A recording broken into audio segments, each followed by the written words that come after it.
As with our last unit, I gave you guys a kind of comprehensive list of themes that we would address in almost all of the literature that we're going to study in this unit. And we are leaving, so as we leave the dark ages of the medieval period and enter kind of this period of light and knowledge that is. The 16th and 17th centuries. This is about 200 years of literature we are covering versus the kind of 1500 that we did in our first unit.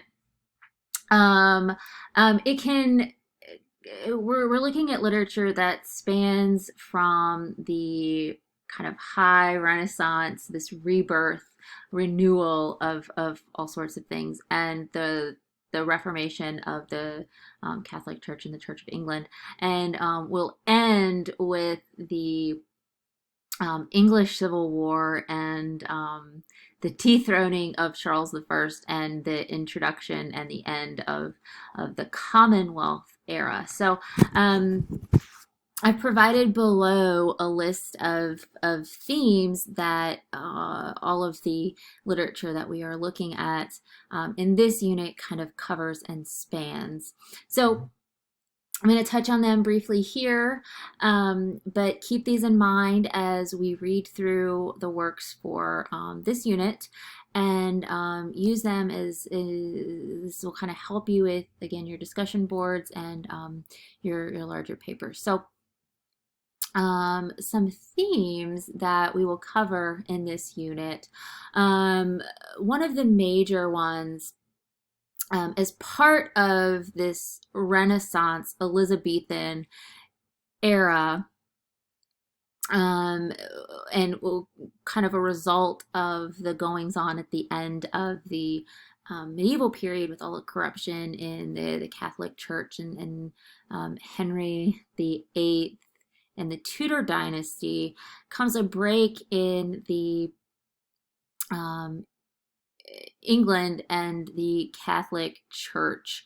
And part of that stems from Henry VIII's desire for a divorce, which is a no-no in the Catholic Church, and part of it stems from Germany and Martin Luther and his 97 Theses. But anyways, all of that kind of culminates in this Reformation, or as my priest likes to call the Protestant revolt, and this kind of spread of conflicts of faith. And it's not, I don't want you guys to think about this as a singular event. It's kind of um, something that spans through the 16th and the 17th centuries and into why we have the kind of English Civil War at the end of our period. But nevertheless, you'll see these kind of this struggle with faith in almost all of the texts that we explore, and the topics of literature kind of conflict with the religious ideas of the time. With the Renaissance and the rebirth of cultural classic knowledge and the the Renaissance era, we get this spread of literacy, mainly partly because of the printing press, which we'll talk about, but this spread of literacy, this spread of the universities, and knowledge is not limited anymore to just the aristocracy or the clergy, or former two of the three estates. It's widespread, it's in the middle class, and we are teaching secular and religious topics. So the spread of knowledge and who has access to it and what that knowledge and the spread of it means in terms of power and authority and all that kind of stuff really lends itself to our text, particularly with our first Renaissance or 16th century text, Dr. Faustus by Christopher Marlowe, and also with our final piece, the unit, Paradise Lost by John Milton. So there's this incredible emphasis and on knowledge and the impact of literacy that's also tied to kind of Queen Elizabeth's reign and rule over England. I mean, culture just booms with the arts and with architecture and all those sorts of things while she's on the throne. So we had this incredible time of growth during um, this stage of the literary canon.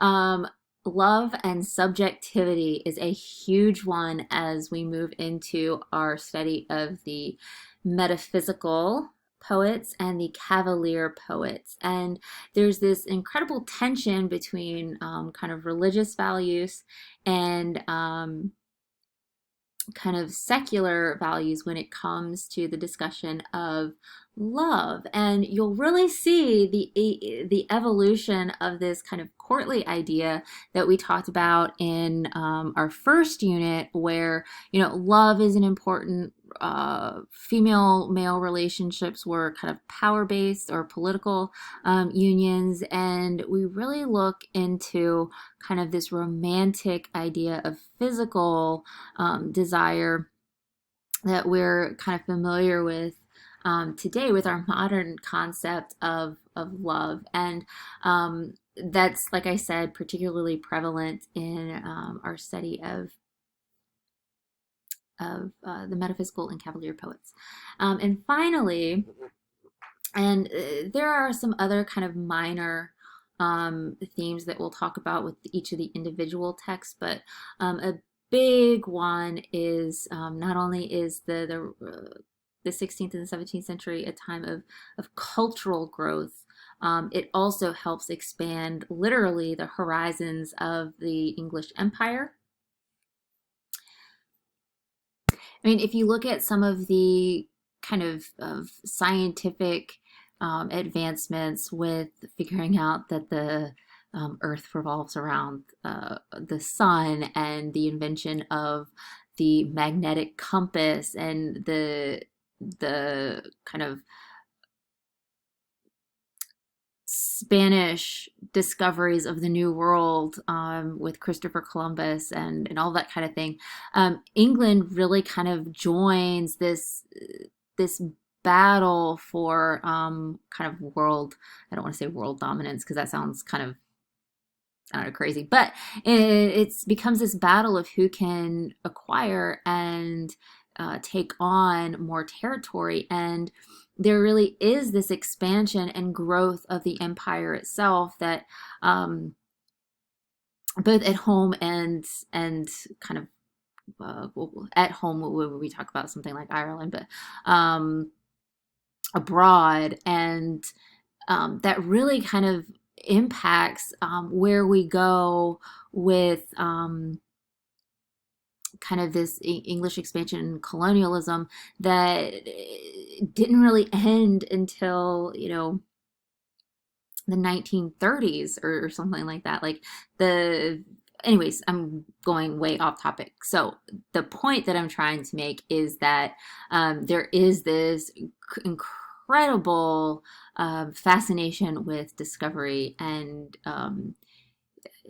the new world, and we see the impact of those discoveries in our literature. So in addition, there are a couple of different genres that we are going to explore in this unit. Our first with Dr. Faustus is our Elizabethan drama. And drama is not necessarily something new in or for this audience, because of course in the Middle Ages we had things like mystery plays and morality plays and all that kind of stuff. But the performative aspect of it, and it becoming this kind of cultural social event, is something that is new with the Elizabethan era. I mean, because who's the kind of most famous person to come out of out of any eras, I mean, Shakespeare, right? He's a product of that time. drama sonnets.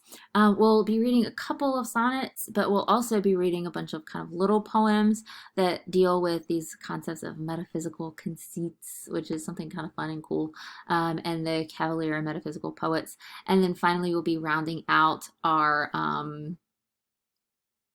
unit with the comeback of the epic, which John Milton in Paradise Lost does some kind of cool and interesting things with in terms of its prose. So that's it for our kind of brief overview of Unit 2 and the themes. So take a look at what's below. It's kind of a more detailed description, but do keep these in mind as we move forward into our next unit. So they'll be in the back of your mind for the, like I said, discussion boards and things like that. So let me know if you have any questions. And with that, I am excited to move into our new unit, and I hope you are too.